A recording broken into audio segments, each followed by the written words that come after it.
Hello, welcome to Wise Up on Air. Let's give this a try for the first live stream of 2023. We've got an exciting one today.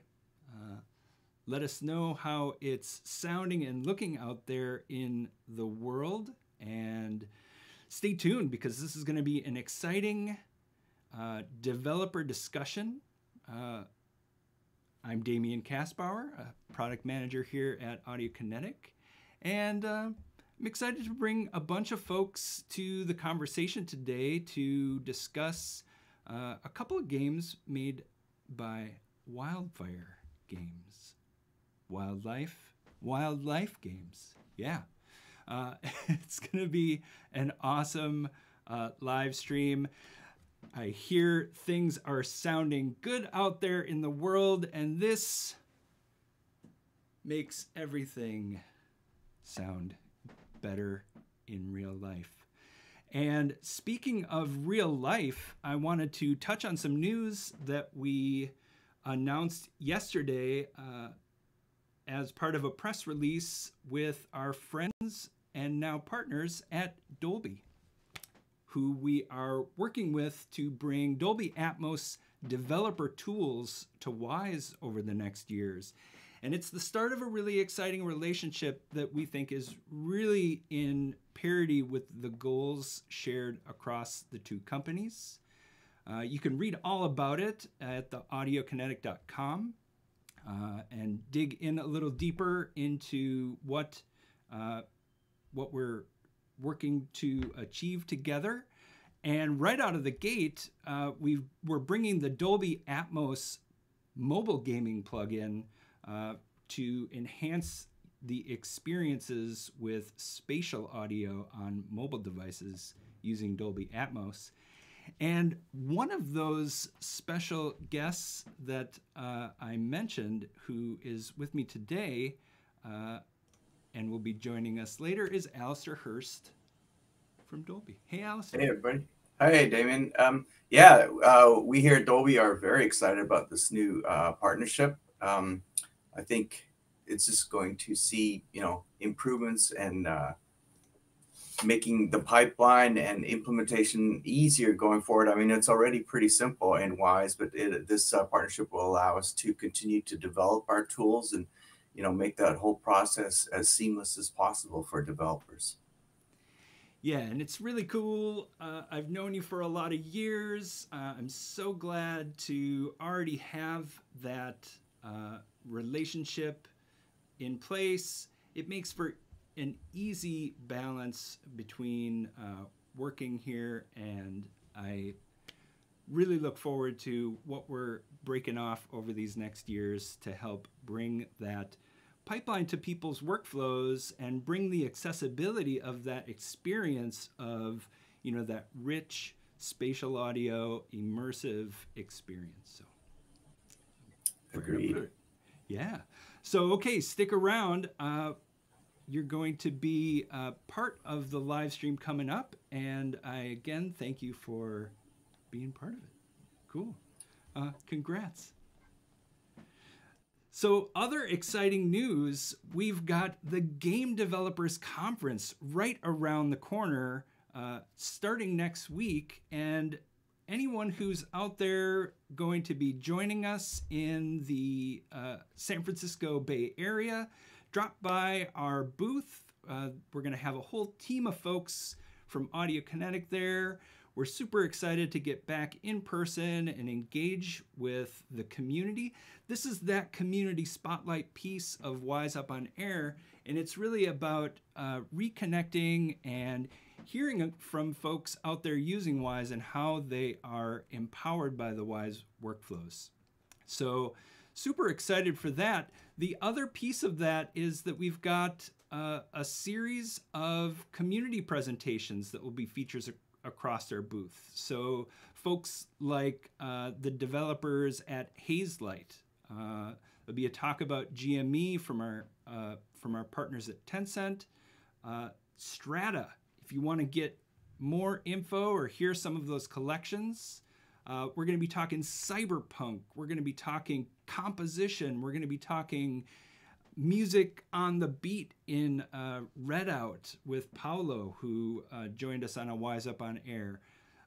Great talk from the Vibe Avenue folk about the game that they're releasing called Seasons, where you can actually do a binaural recording in-game. And then Behind the Back for Blood project with Martin Stig Anderson and Alex Pappas. So great lineup of folks there at the booth, and we hope that you can jump in and join us there on the ground in San Francisco. We're bringing a ton of folks and faces to the conference. It's going to be a great opportunity to meet folks who maybe you've had conversation with, and just generally, I can't wait to meet you as well. So hopefully we'll see some folks there. So it's with that I'm going to transition into our presentation today from Wildlife Studios. They're going to walk us through a couple of games and a couple of the technologies that they've been able to leverage across those games, and a couple of special guests in there as well. But welcome to Wise Up on Air. I've got Leo and Pepe. We made it. Yeah, finally here. All right. Fantastic. Well, great to have you here today. Thanks for all your coordination. Give us a little introduction to the two of you. You're working as a team, but how did you arrive at Wildlife together?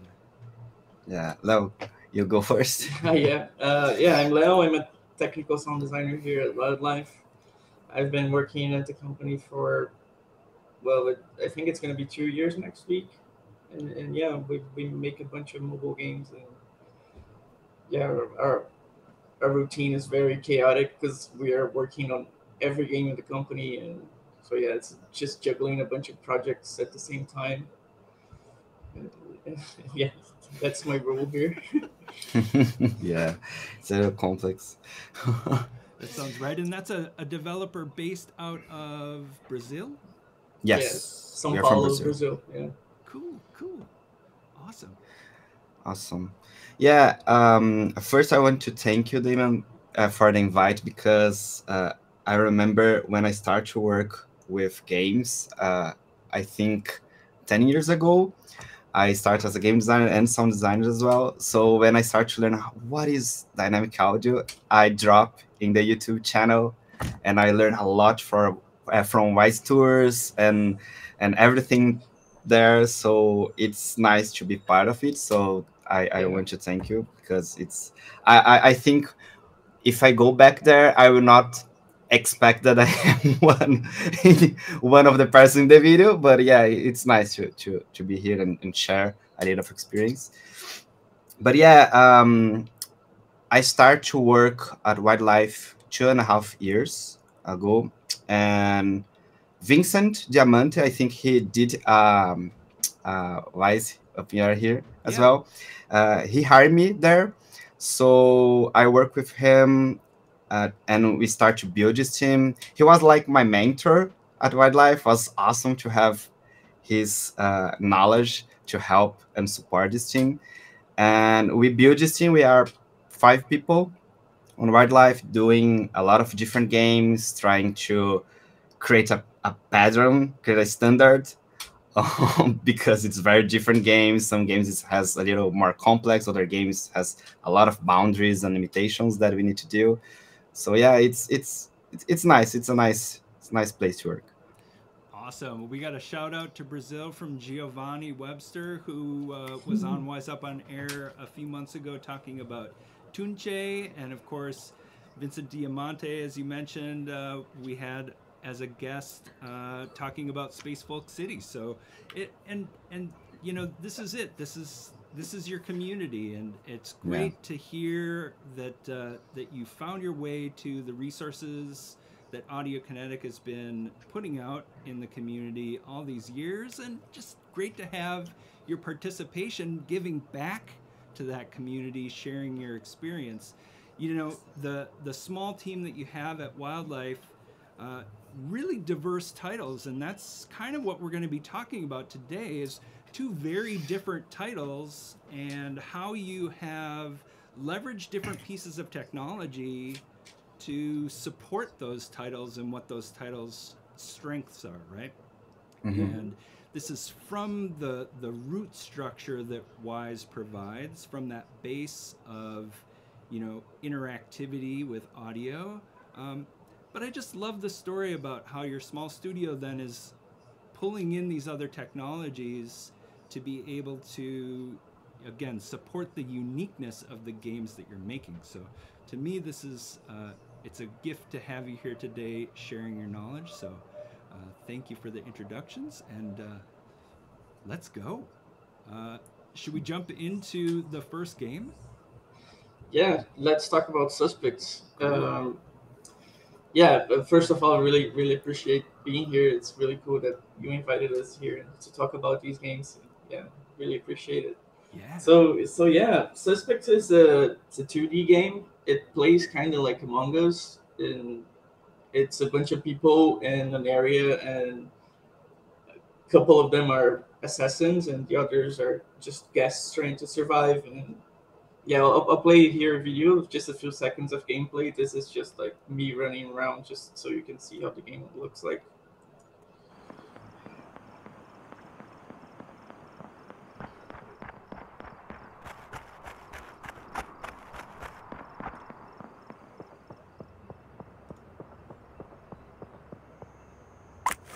And then as a guest, you have to solve these mini games to finish your objectives while the assassins are trying to get to you while not being discovered. And yeah.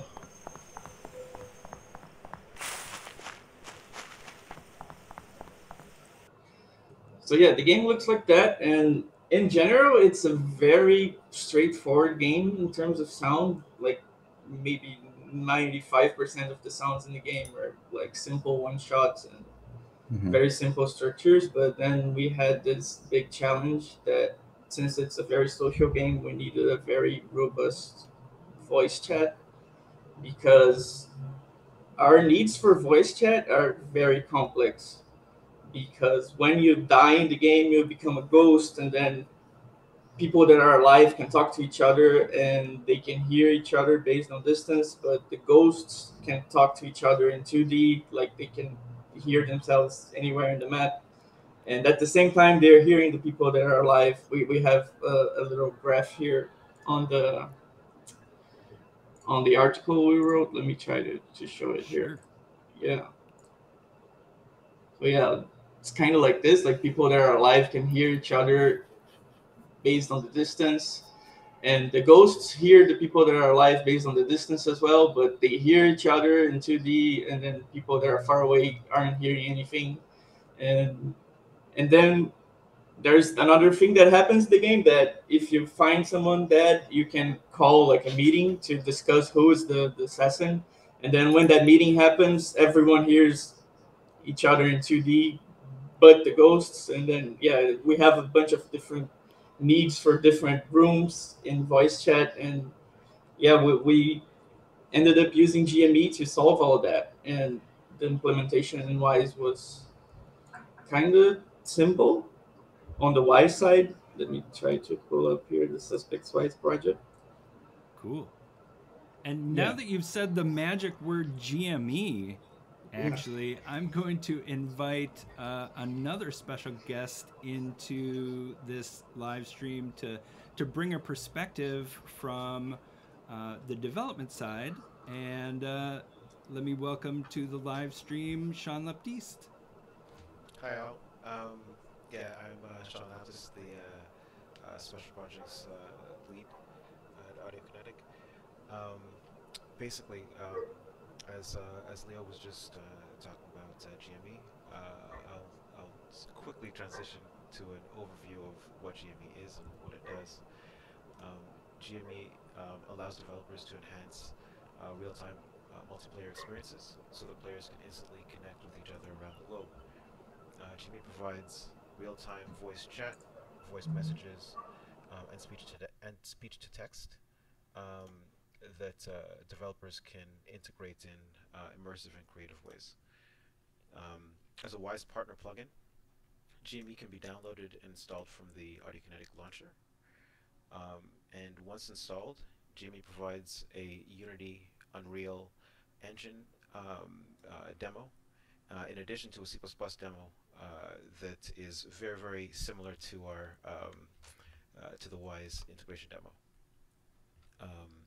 The demo, all the demos offer users, all the demos offer user interfaces with pretty straightforward code examples that provide developers a nice springboard to start developing with GME.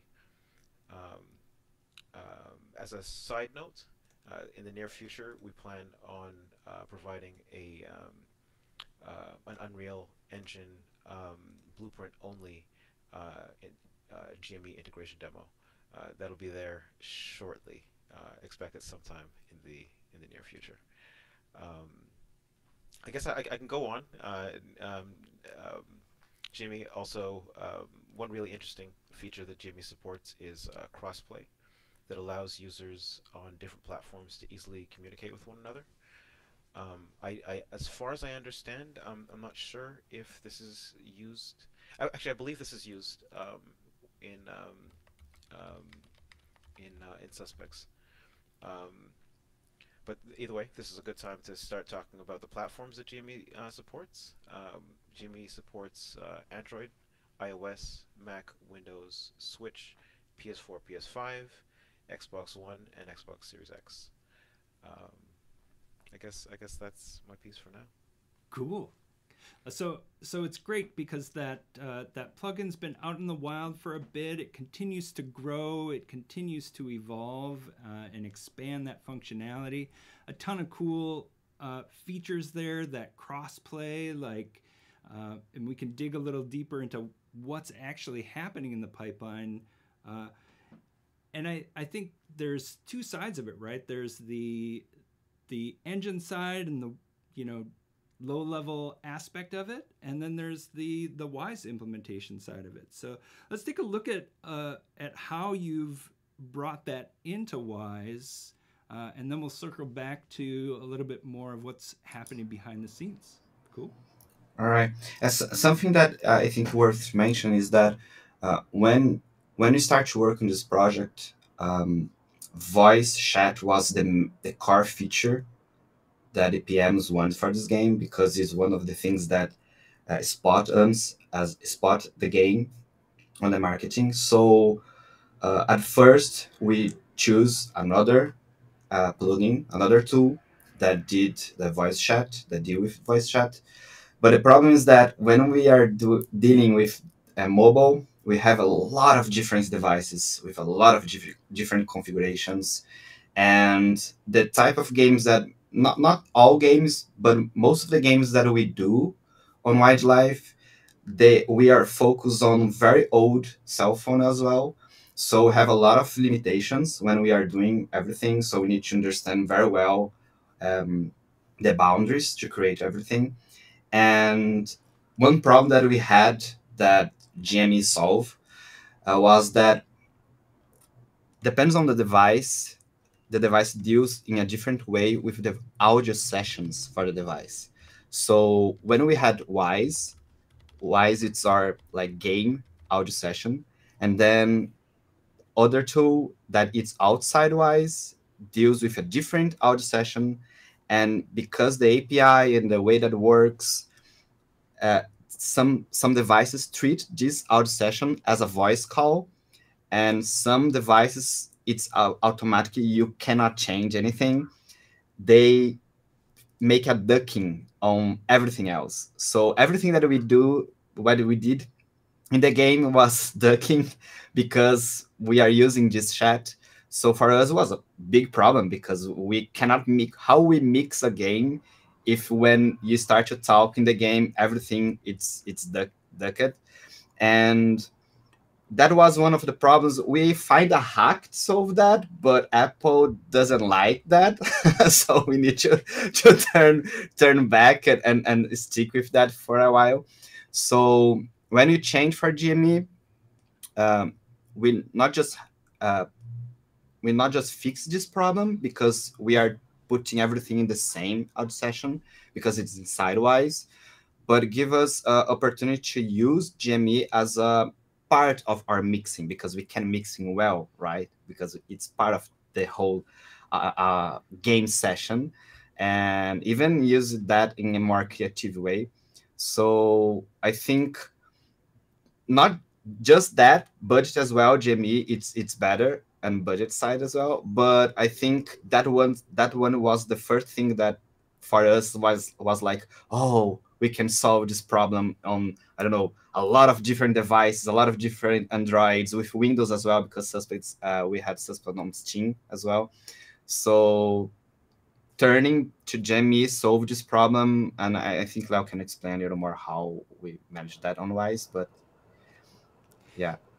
Yeah, GME really helped us here with a bunch of the problems that we had, and yeah, I'm gonna show you the setup in Wise, and it's pretty straightforward and simple. So when you install the plugin, you're gonna see some new objects, the GME send and the GME receive, and then you're gonna have a few different new effects that you can add here. So in the send here, we have the GME send effect at the end of the chain, and this sends whatever is going through the microphone to receive, which is down here as a source.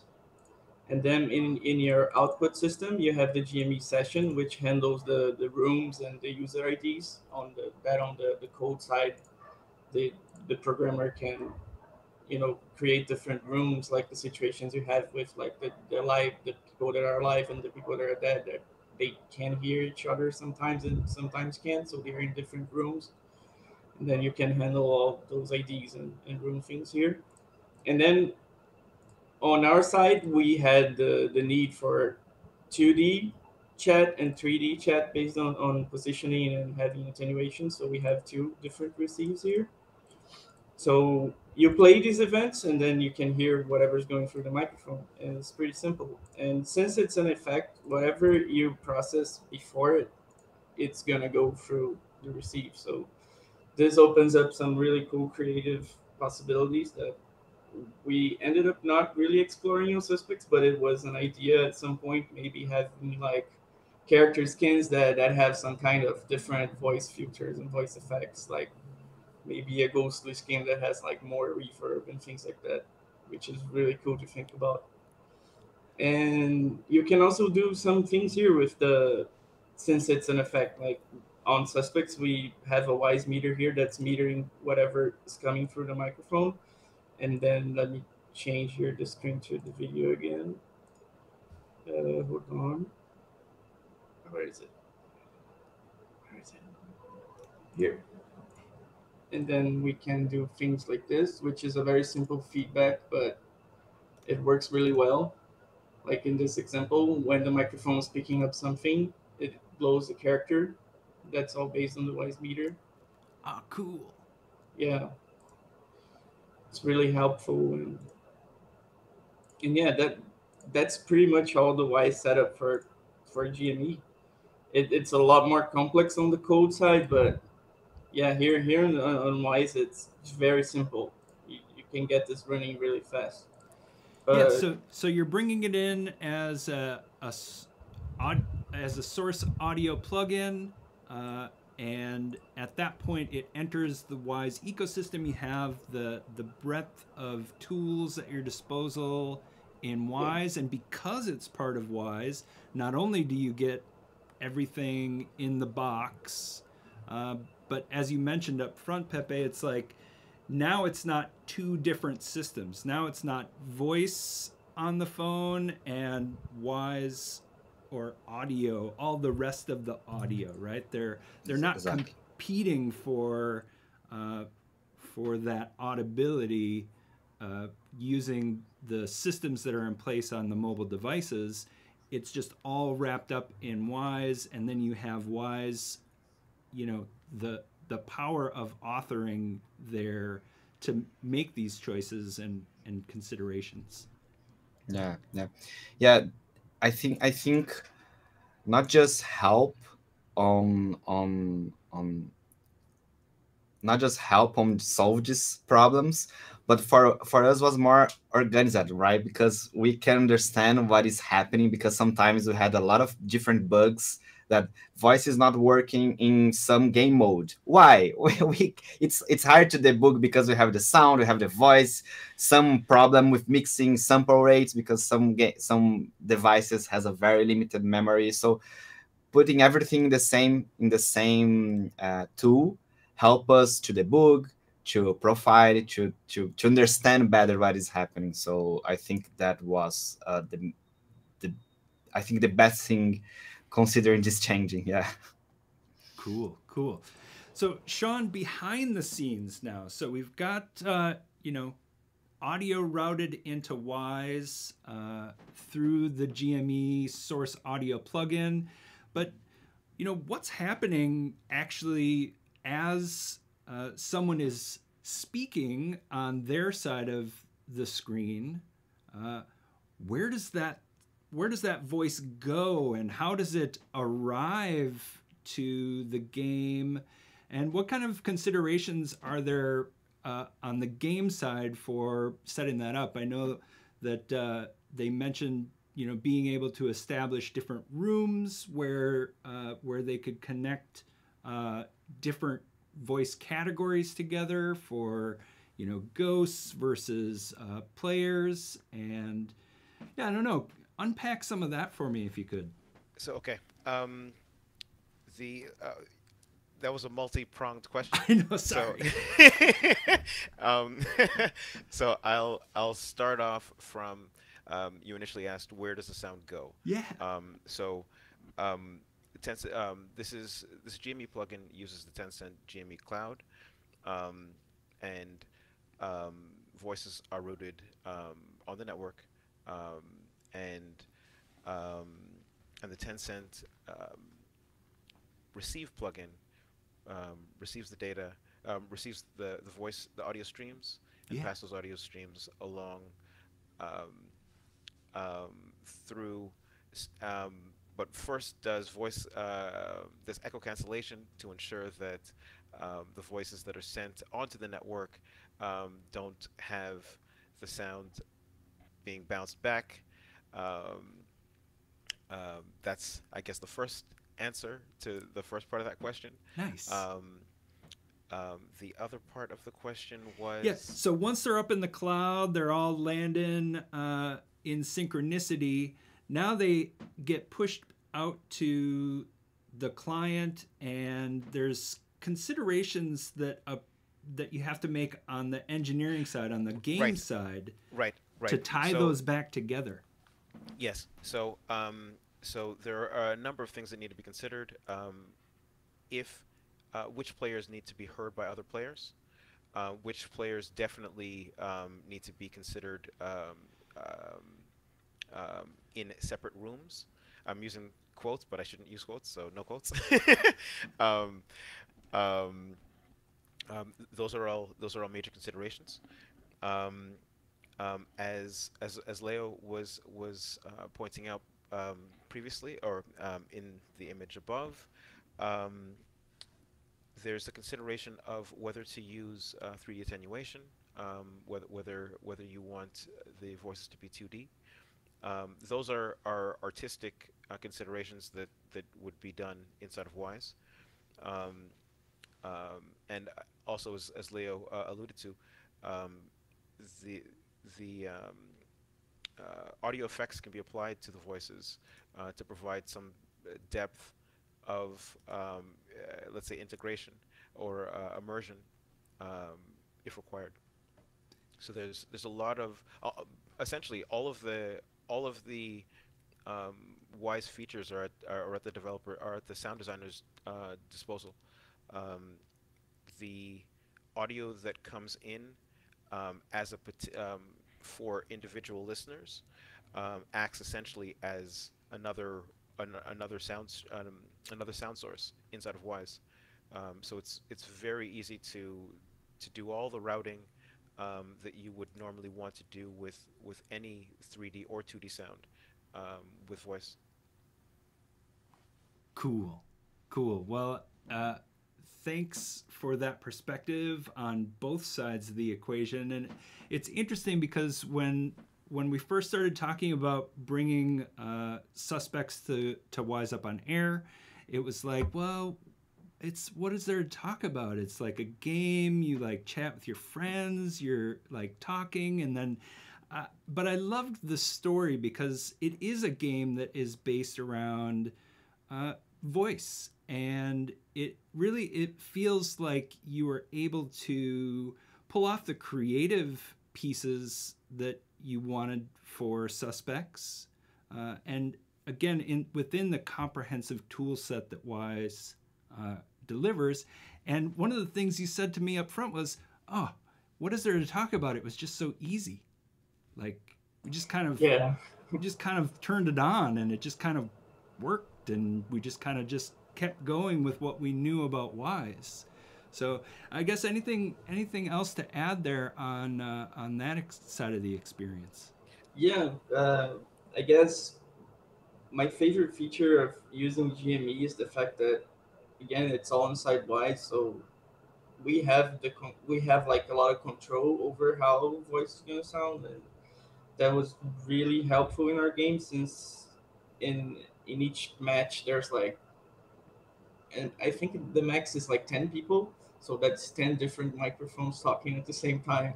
And it's a game that a lot of children play, and from our experience, children tend to be really loud on the microphone. So yeah, like having the ability to control how voice is gonna sound inside Wise, it's really helpful because we can compress and limit each microphone at different stages of the signal flow. So yeah, we can tame all of the noise that can happen in a fully voiced 10 person game. Yeah, it's really, really amazing. Awesome. Yeah, I hadn't even considered how that would end badly without some controls in place to ensure that that it keeps sounding good. Yeah. Excellent. Yeah, and yeah, I guess that's really all that is to talk about suspects. The rest is very straightforward and very simple. So yeah, Cool. there isn't really anything. Actually, to springboard off of that, I must say, when I started working on GME, when I started integrating it, and I took on the responsibility of working on the plugin,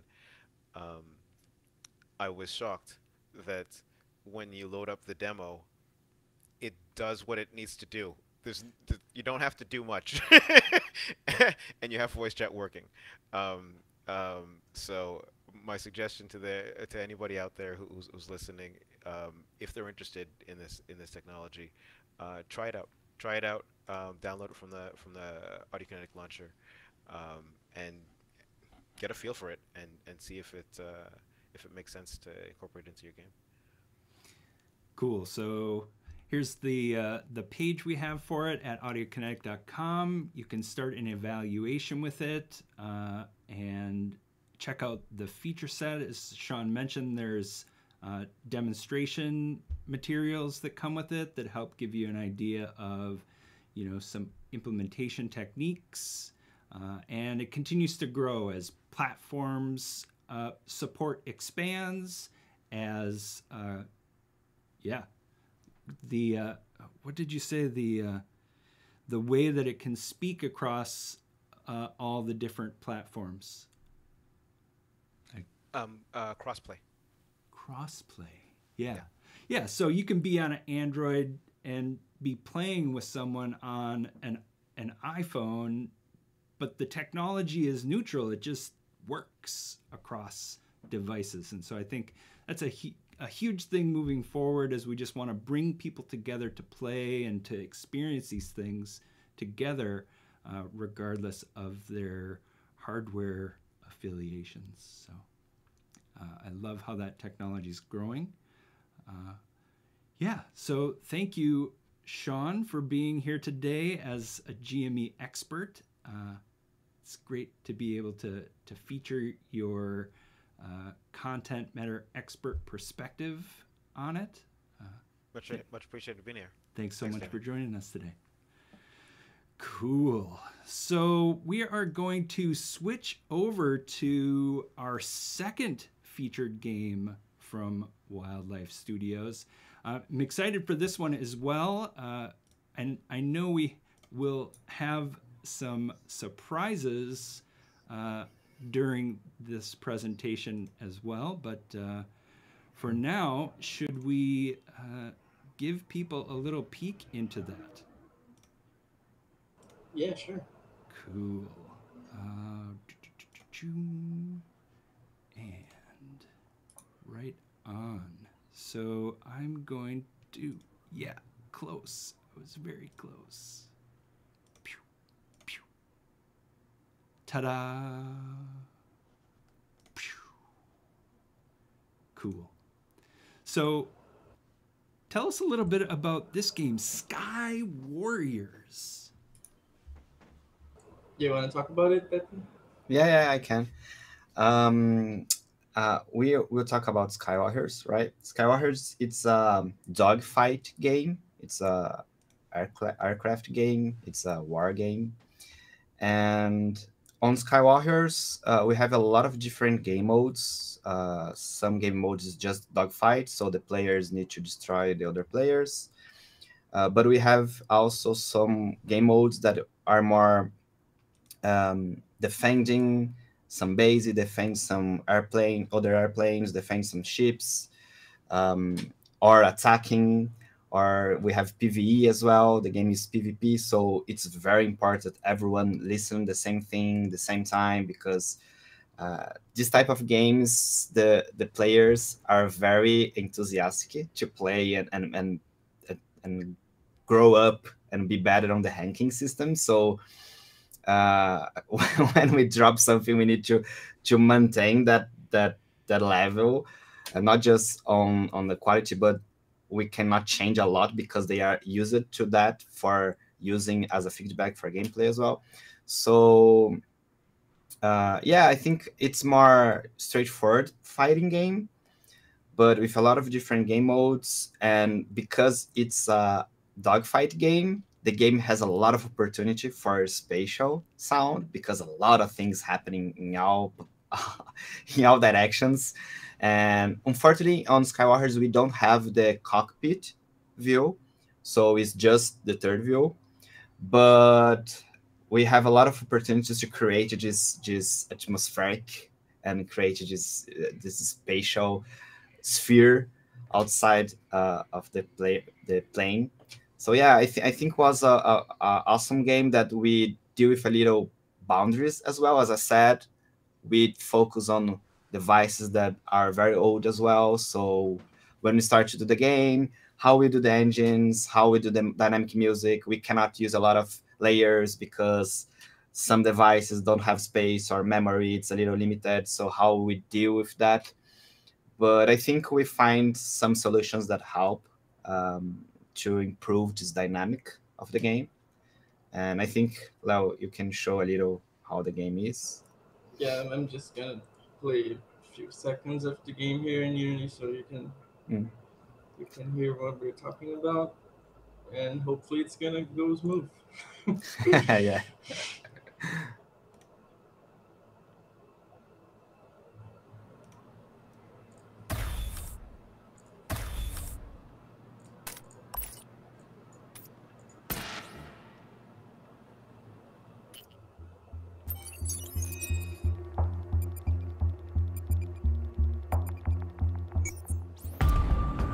Enemies in sight. Destroy them.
Okay, I guess that's enough.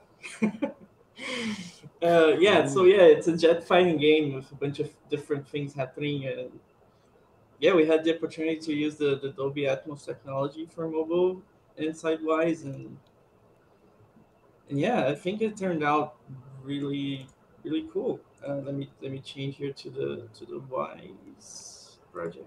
I think so too. I have so many comments just based on what we heard, but you also said the magic word, and that was Dolby. And so I want to peel back the curtain and invite back to the live stream Alistair Hirst. Alistair, welcome back. Thank you. So yeah, I just want to mention actually that game was featured at South by Southwest at the Dolby House last week. It's in the gaming section, was representing mobile. Nice. Didn't know about that. That's really cool. Nice. Awesome.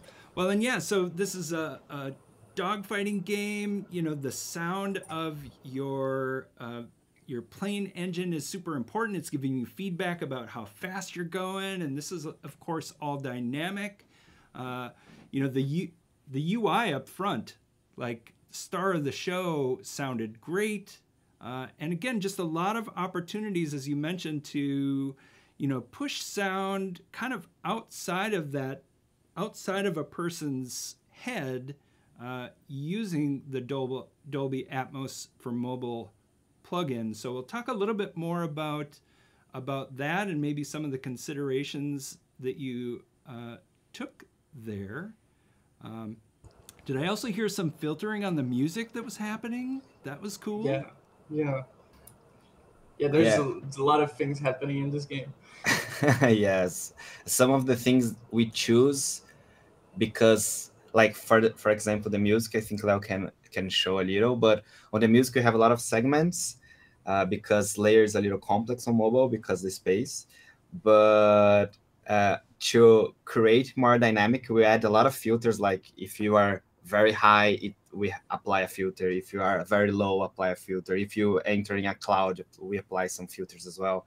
So we try to understand what happens in our game and what we can do to improve this dynamic without adding any more files or, I don't know, putting something that it's very memory budget. So we have these limitations, but I think we add a lot of things that help on that.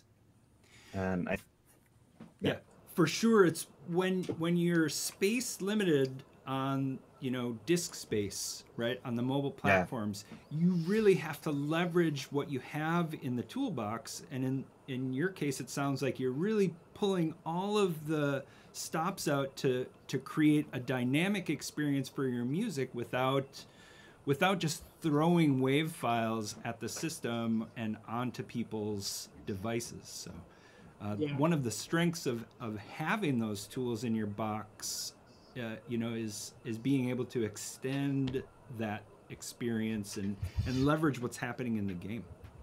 Yeah. Cool. Yeah, we had to use a bunch of different tricks and techniques to get the most out of the files we had here, especially with like ambiences and music that are most of the size of the sound banks and everything. So yeah, I think we did quite an okay job here. I mean, I feel like it sounds good in the game, and yeah, with the limitations, I think we worked really well with what we had. Cool. Yeah. So let's talk a little bit more about the Atmos side of things, and maybe I'll hand it off to Alistair to talk us through a bit about the Dolby Atmos for mobile plugin support. I'll hand it off to you, Alistair. All right, thank you. So basically, Atmos and Wise, wanted to cover high level. The platforms that we support include the iPhone, XS and newer, iPads, select Android phones, including Samsung phones. There's over 1 million of those phones that support Atmos shipping a day. Windows 10, 11, and the Xbox One and Xbox Series X and S all support Atmos. Let's go to the next slide, please, Damien. Yeah. So to get it integrated into games, Dolby Atmos, you would You can currently have it in Wwise 2019, where there's a separate Microsoft Spatial plugin and a mobile plugin. Wwise 2021, the Microsoft Spatial stuff is now integrated, still using a plugin for mobile. One of the great things about this partnership that was announced today is that in the future, that plugin will also just become integrated in the future. And Fmod Studio 2 also supports Atmos. Now, this next slide, I just realized is obsolete since we made our announcement. This is how you used to get the plugin. Now the plugin is just available from the Audiokinetic launcher, so we can ignore all this. This is all happening. Yeah, you would just go to the plugins section of the launcher and get it there. So this is for mobile plugin, and then on the Microsoft platforms, it's all just built right in. Right. So yeah, so let's go to the next slide. So basically how you configure these things is the way Atmos works on mobile is you have your main bus, which is spatialized. It's a 7.1.4 array. And on mobile, I'll show you in a little bit that you need to define those buses. And then the other bus that you set up for your mobile, next slide, please, is called your pass-through bus. And what is different about the pass-through bus is there's no HRTF filtering. So spatialization is not applied to a pass-through bus. So some of the things you might put through that bus is music, if you're not going to have spatialized music, or UI sound effects, or your voice chat, for example. You may or may not want to spatialize that. If you don't want to spatialize it, you put it through this bus. Next slide, please. So in terms of the flow, how things are set up is, you can see on the left there, you set up that spatialized bus, the 7.1.4 bus, and then you have your non-spatialized bus, that pass-through bus, and those flow through, and the 7.1.4 bus will get its 3D virtualization applied to it, and pass-through is not virtualized, and then those get passed through, and then depending on how the user is listening, they would either get spatialization over speakers, which actually works, so that would, you know, spread out your whole sound field over speakers, or over headphones where you get the full 3D effect. So that's little system flow diagram there. Nice, nice. Yeah.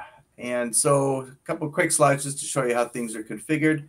That main Dolby Atmos bus, like I've said before, you configure it specifically to 7.1.4. And then next slide, please. And then in your effects, you would put the Dolby Atmos renderer in the effect on the Atmos bus. And next slide, please. For your stereo bus, which is your pass-through bus, you then put the Dolby Stereo Render plugin there. And what's going on there is the stereo plugin isn't doing much. All it's doing is adding the same amount of latency, which is pretty small, to those buses so that the spatialized and non-spatialized buses stay in sync. Another quick point is that your plugin should be the last thing in that chain. If you have another plugin coming after it, it will break things. So at the end here is the way to do that. And then finally, all good audio people should ask, okay, what is this going to cost in terms of resources? Because obviously, especially on mobile, we need to manage that stuff quite carefully. And so I think an example number here is on a game with a stereo bus with the Dolby technologies of, say, 4.6 of a normalized CPU usage. If you've got Dolby instantiated, it's 5.8. So it's pretty minimal hit to your CPU hit to be able to add Dolby Atmos to a mobile game. Awesome. Awesome. Yeah. And I think, so there's a little bit of setup there when you're making your decisions about what should go where, what will get spatialized, and what will have its frequencies preserved. And we can dig a little bit into that over on the game side of things. But again, I'll bring it back to one of the things that the wildlife folks said to me. It was just easy. Like, they put the plugin in, it just kind of worked. They made some decisions, leveraging their experience, and what they got from it was that increased sense of space. Again, the ability to just kind of push things a little bit outside of your head on a headphone-based experience, especially when you're in mobile. You're kicking your fat beats, and you just want it to maybe step outside of your head a little bit. And maybe that's a question that I can kick over to the wildlife folks. So what were some of the choices that you made with where to leverage this? Like, where did you put it? And you want to talk us through some of those? Yeah, I think Leo can explain better where we put and what pass by Dolby Atmos. But one thing that I think worth to mention is that for Sky Warriors, the game, I think that we launched the game 1 year before we add Dolby Atmos. So because budget timing and other things, we don't leverage or we don't use Dolby Atmos the way that we think that would be incredible. Like the music, for example, would be awesome to add music on our game, or use more in a creative way. Like we have some feedbacks, UI feedbacks that are very important to the player, and we can use Dolby Atmos to improve this spatial sensation for some feedbacks to make more immersive and bring more this feedback, this information for the player. But because the game is already launched, we need to choose very well where we need to put. So I recommend everyone to start to adding Dolby Atmos at the beginning of the process, not just because you can plan how you can use, not just to create a incredible or better spatial audio, but because you can use it in a creative ways. As I said, you can like use Dolby Atmos to improve some feedbacks that it's not spatial, but you can turn it to spatial, right? Yeah. Well, and Alistair, you were mentioning, the UI traditionally we wouldn't put it into the pass-through, right? But imagine a cockpit-based simulation where maybe the alarms are going off behind you, and like those are really important alarms. Just moving them out of that forward-facing presentation of sound is gonna bring a little more priority to them, because they're coming from somewhere around me, right? You could actually place them back there on which side the plane is coming up behind you, so you can get that information about exactly where that plane is coming from. And so this is the when we can plan for the use of these technologies and make these creative decisions on the path, certainly we can find those opportunities. Really cool suggestion there. And Alistair, great job laying out the pipeline from the implementation side. Do we want to look at how you after the game shipped, just toggled it on in Sky Warriors? How did you do it? Yeah, sure. So yeah, like Alistair said about the implementation, we used the Dolby Atmos renderer as the last step in the bus chain. And since, like Pepe said, the game was already launched, and then we had the opportunity to test out the Dolby Atmos plugin, we kind of decided to go with the cheapest way of doing it for our budget and time, which was like, let's just throw every 3D combat sound through it and see what happens. And then that's exactly what we did. And was a little madness at the beginning, like we destroy our mix. Like, what is happening? When we put the effect and played the game just to see out of the box what would happen, the game mix sounded like very different, and maybe just because like the way things were spatialized, we weren't used to it, so we had to kind of remix the game. But yeah, that was like the main thing after putting the plugin. And then after mixing everything, and one of the main things we took out of this this experiment was like right after getting all the levels ready. One thing that stood out the most was like things that were happening behind you sound a lot better. Like, yeah, like there's a plane coming behind you, there's a missile about to hit you, and yeah, you can really feel it, and that's really awesome. Yeah, it's really cool. Yeah, the Doppler effects and the pass by. Yeah, and I think that's the main thing that the game gained with Dolby Atmos. Like the spatial feeling is really increased, and it's just better for everyone. It's really a lot more fun to play this way.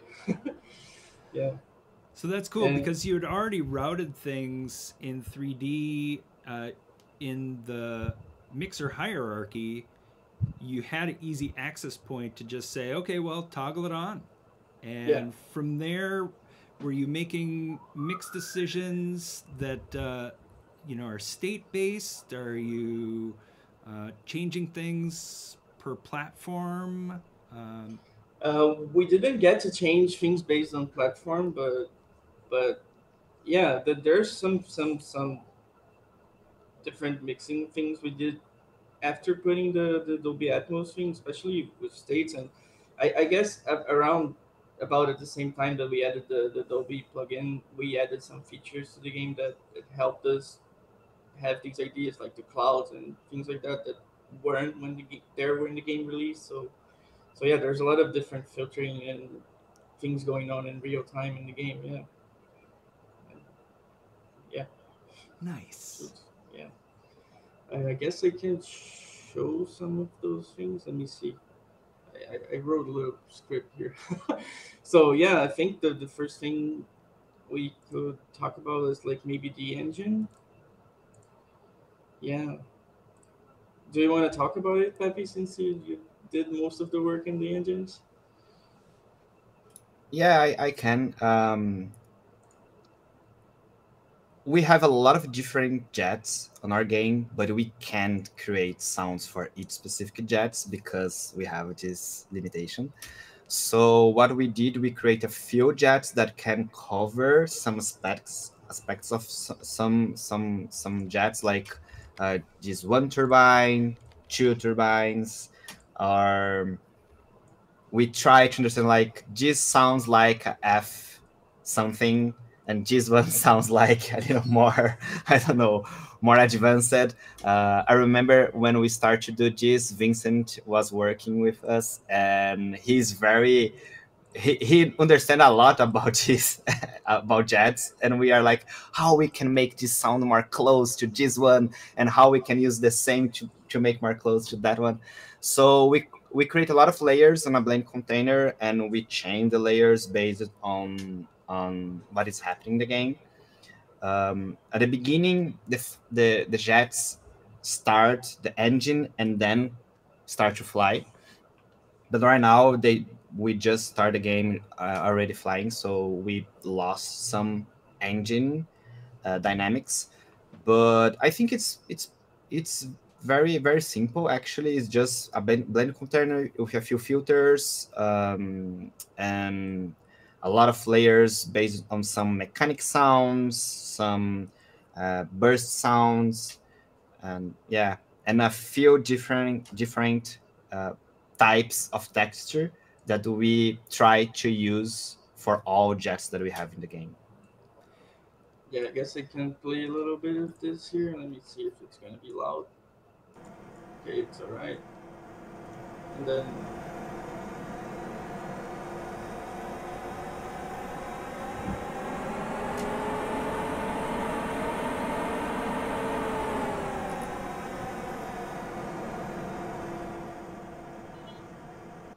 yeah, it goes through all these stages of like filtering, pitching, and volume, and then hold on, I have to change the window here since the blank container window is a different That's window. cool. And what we're looking at is we're looking at a blend container with a bunch of blend tracks. Those are Yeah, all looping sound files.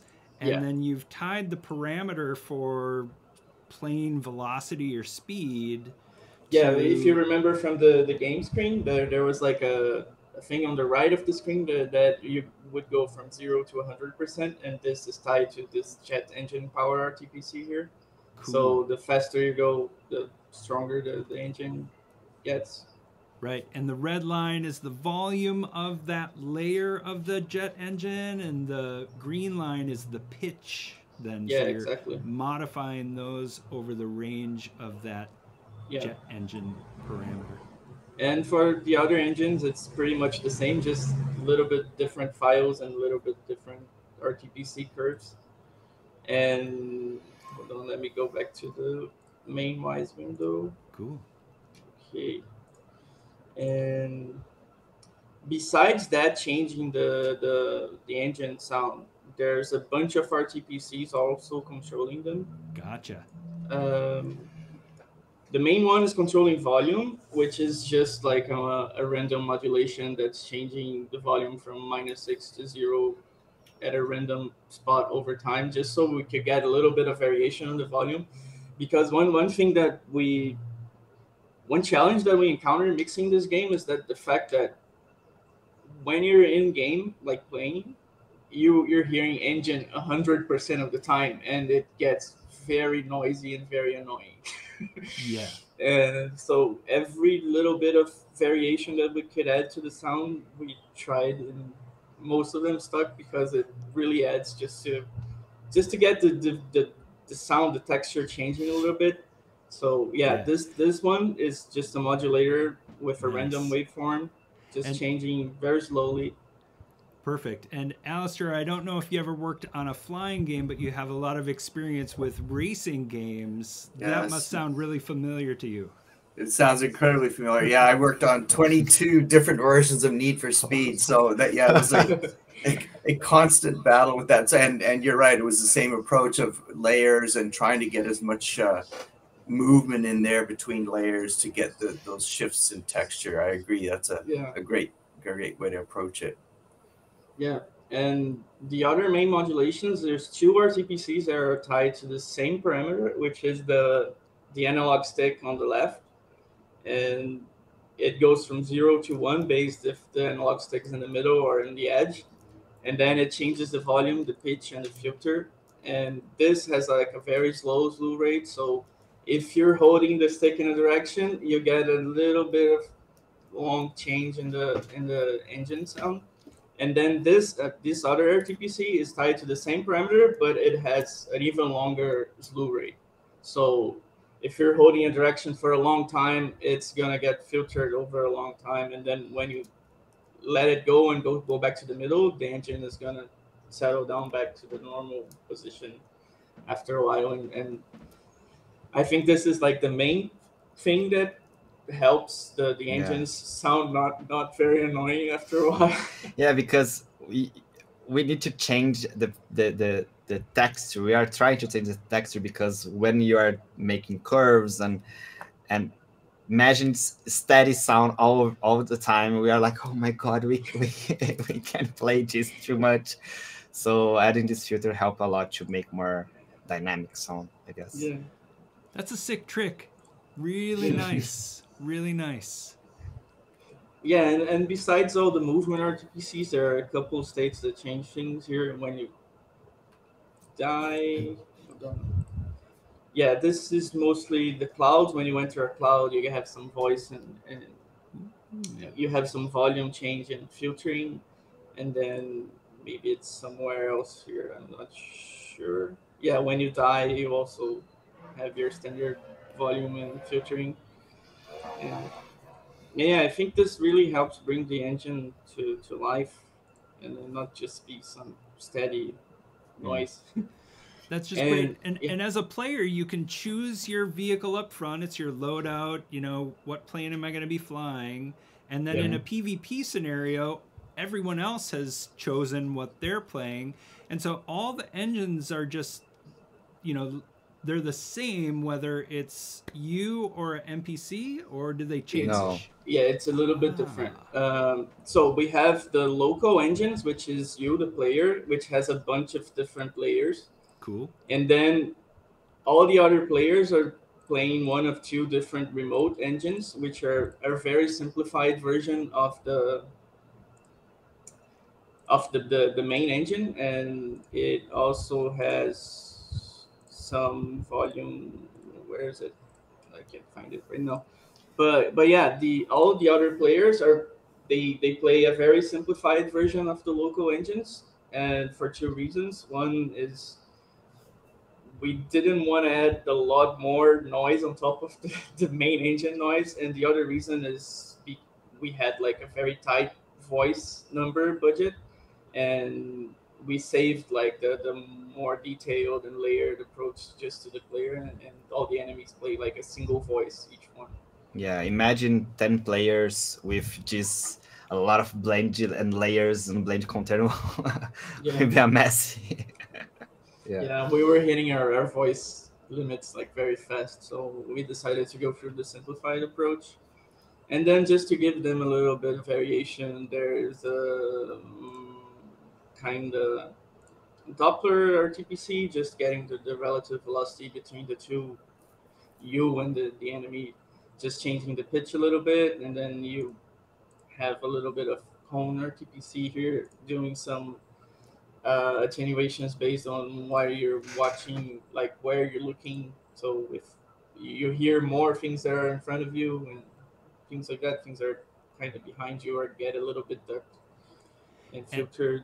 And that cone RTPC is leveraging one of the built-in parameters, like for azimuth or something like that. Yeah, built into listener cone here. Yeah. Oh yeah, listener cone even. Cool. Yeah. Cool. And yeah, we have that, and on top of the Doppler RTPC, one of the things that we tried to do was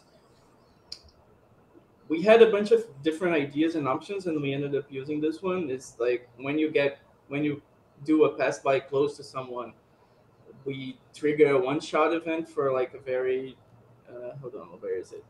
Doppler speaking. Yeah, there's two different ones. There's this one, which might be loud. Yeah. Oh, so do it one more time. Yeah. And oh, sorry. So this is a small system we have in the game. Like if two jets cross each other at certain angles and certain distance, you trigger the sound, so you have this more aggressive pass by. And then we have a different system, which not different, it's like the same systems, but distance same system. But if you're really close, it triggers an even more aggressive pass by and cuts the other one. So we get sometimes these really cool moments in the game where you just like scratch someone and it does like this really aggressive one, and it sounds really cool in the game. And on top of that, there is one other thing here. Where is it? Maybe it's in the effect. Yeah, here. This is another thing that we do to make this one. Is it this one? Yeah. So. Do you want to dock the effect editor there? Oh yeah, it opens a different window, right? Yeah, sneaky. Yeah.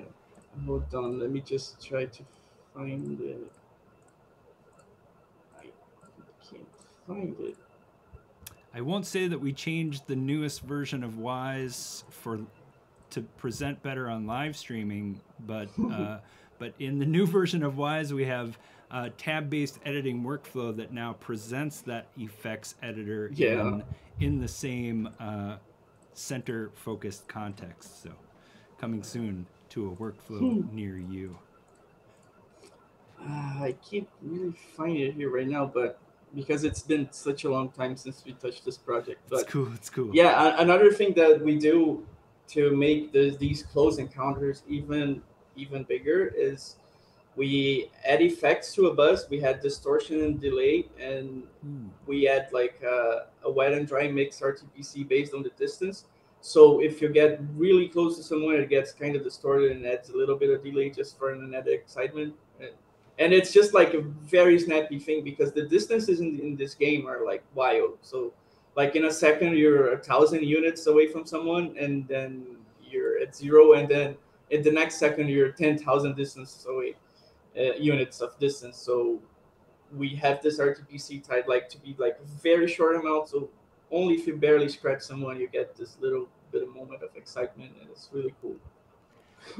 So you're cranking up the knob on the distortion and the delay in those moments, just to add some emotion to the sound. And it's, again, dynamic. I love that technique because it leverages what's happening in the game. You've got all of those tools in Wwise and the parameters from the game. Really cool. Yeah. And another thing is the same RTPC that controls the engine textures and based on movement and on power, it also controls a bunch of the ambiances.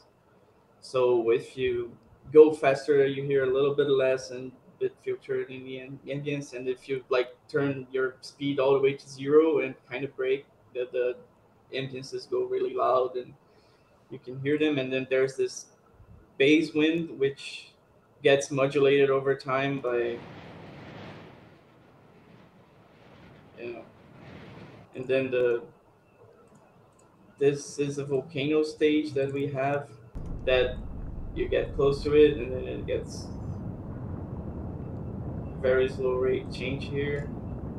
It's a bunch of different winds, and there's a different ambience that plays when you're inside clouds that also changes based on all of those RTPCs.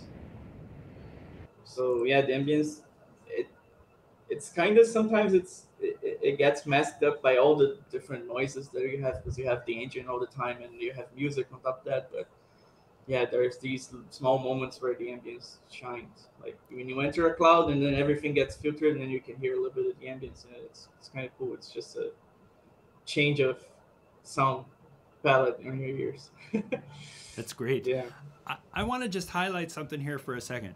Like, we're talking mobile games. Like, there is a history of feeling like mobile games, like, just can't handle it, right? Mm-hmm. But here we've got such a great example of so many dynamics, like so much parameterization. You're doing a ton with what you have, and you're keeping within your resource constraints, again, keeping in mind those low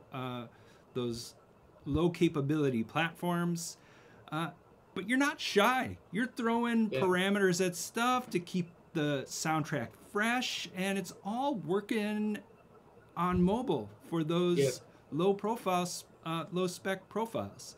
And to me, I feel like this is something that I hope folks are really taking note of out there, and that's that when you go dynamic in that mobile environment, or any environment really, but especially in these lower spec platforms, you win because it brings more dynamism to your experience, and that's just great.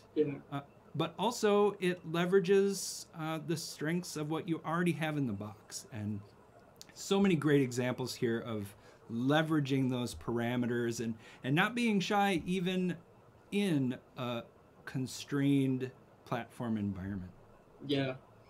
One of the main things about that is that the fact that phones are getting so powerful these days that you don't really have to shy away that much using processing and effects and RTPCs. You can just do all that. But the main issue we find is that the memory budget, like we have a limited disk space for that, mostly because on the app stores the games they need to be below a certain threshold of space, so they can be downloaded via data or something like that. I'm not really sure. So that's our main limit, and one thing that we learned to do really well about that is go dynamic and limit your file, like the number of assets and file sizes, and not have a ton of music. And if you have music, make short ambiances, but then throw all RTPCs at them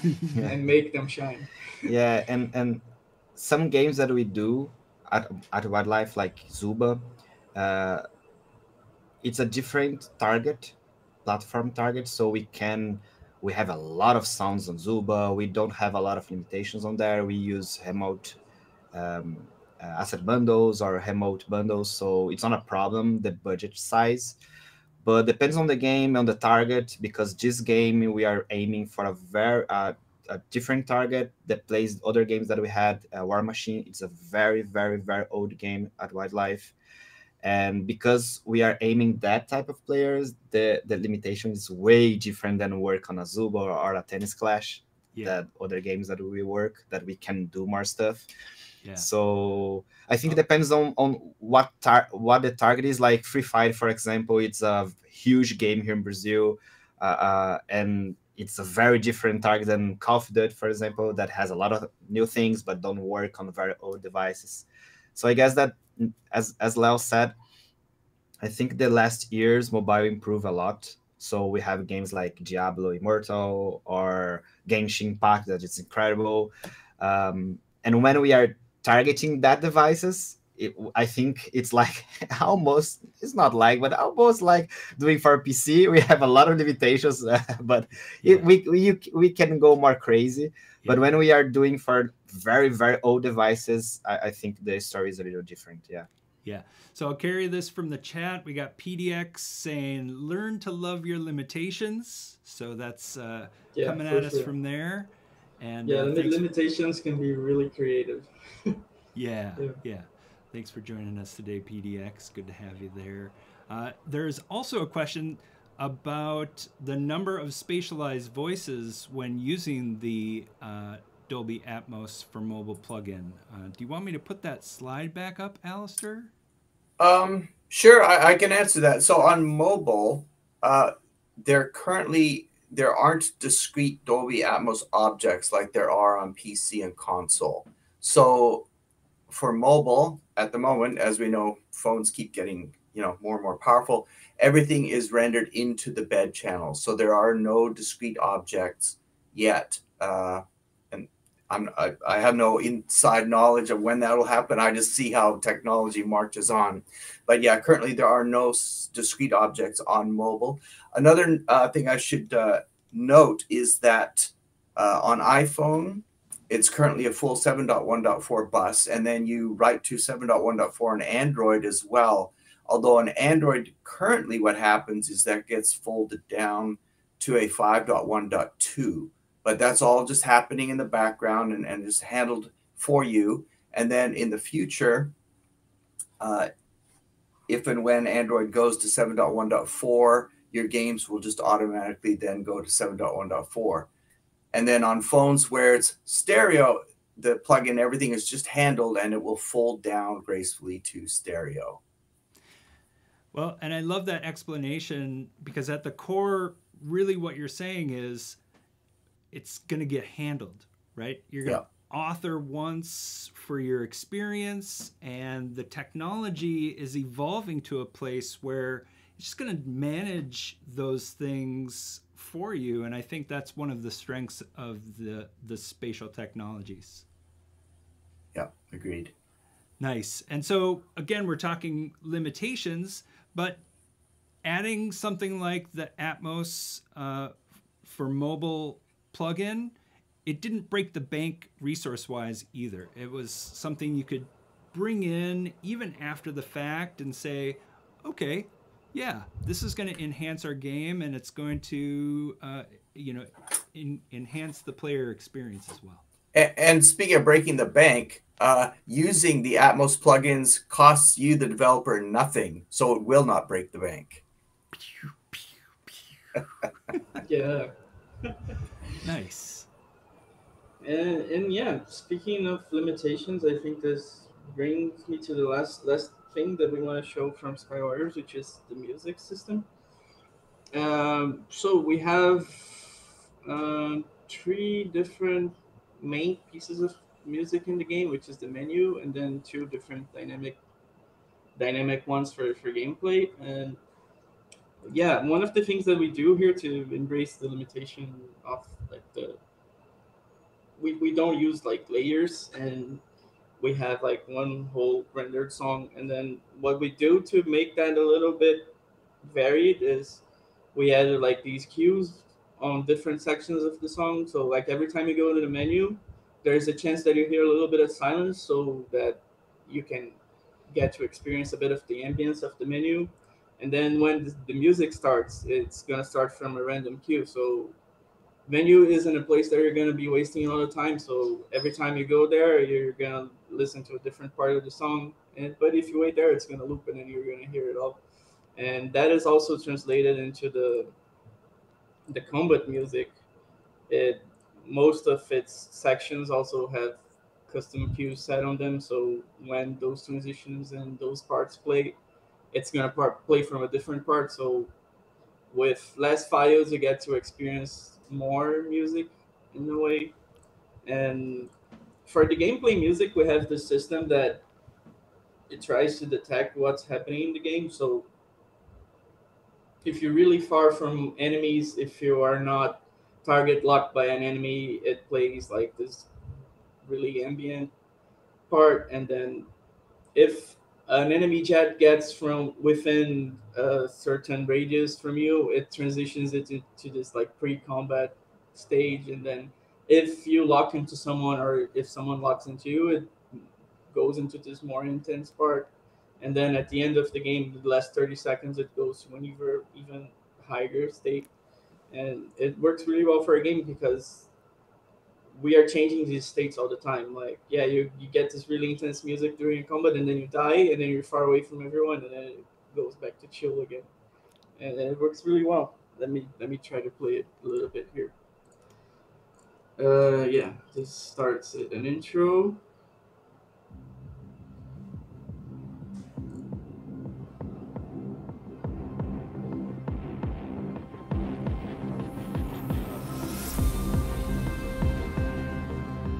And then if you're out of combat, it goes to this really soft pad. And then an enemy gets within a certain radius of you.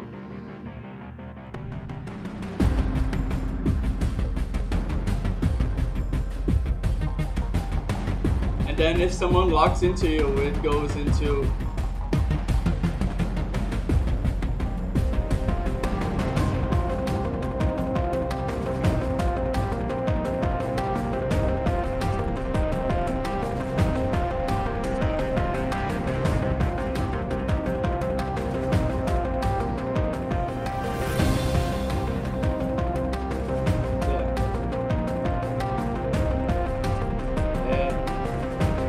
So yeah, we have all these different states that are always flowing in and out during combat, and it makes such a really cool experience. And yeah, within each section, like hold on. So here, combat, it plays this, which can play 3 different loops, and each loop has a custom cue in the middle because you don't stay in them a lot. So sometimes you don't even get to hear the full loop. So we put these custom cues in. So if it plays loop A, it's maybe gonna play from the start, or maybe it's gonna play from the middle, so you can experience it all. And that's spread across like all the soundtrack, and yeah, it works really well. And that's such a smart trick for really leveraging your content, right? Because it doesn't cost anything to drop in at a different spot in a WAV file. I mean, exactly. It doesn't increase your size on disk, I will say, and the CPU cost is minimal.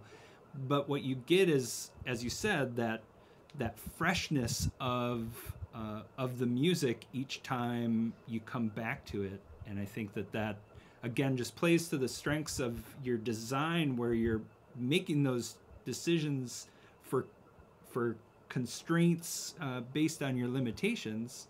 But what the result is that everyone wins or the player wins because they get this diverse, constantly evolving, audio landscape. Yeah, and I think that maybe if you had more time and more budget and more memory, we could play around with layers and then try and integrate the Dolby Atmos plugin into the music, and maybe make layers more spatialized and things like that. That would be super sick. Yeah. Or you could just be lazy and just throw like gigabytes of WAV files at things. Yeah. No, there's always more work to do, for sure. Yeah, and yeah, like Pepe said, we also use a couple of RTPCs in the music to filter it. Like when you enter a cloud or when you die, it filters a bit and then ducks a bit of the volume. And then like if you go really high in altitude, the music has like a small high pass thing going on, so it gets a little bit thinner. And yeah, it's all these small details just making more out of what we have, which I think is the key takeaway from working in mobile. Yeah.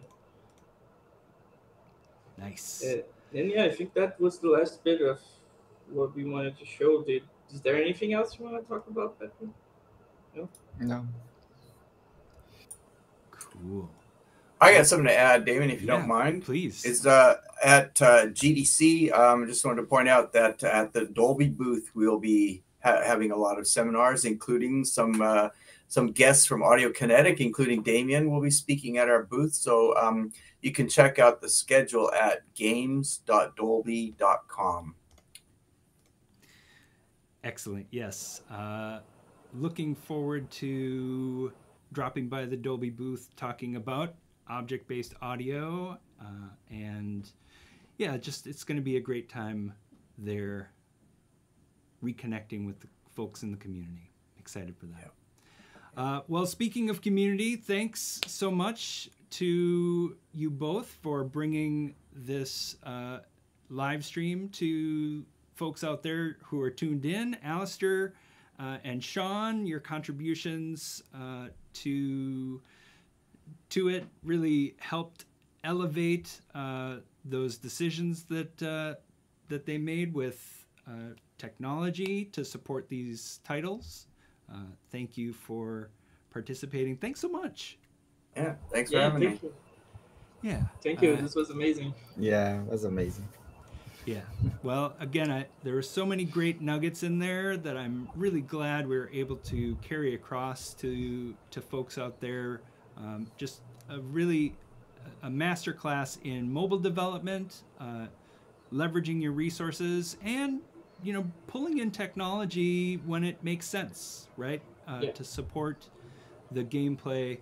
Just two really clear examples. So thanks for taking the ride with me on this. And folks out there, we'll see you on the ground at GDC. Otherwise, next time on Wise Up on Air. So thanks again.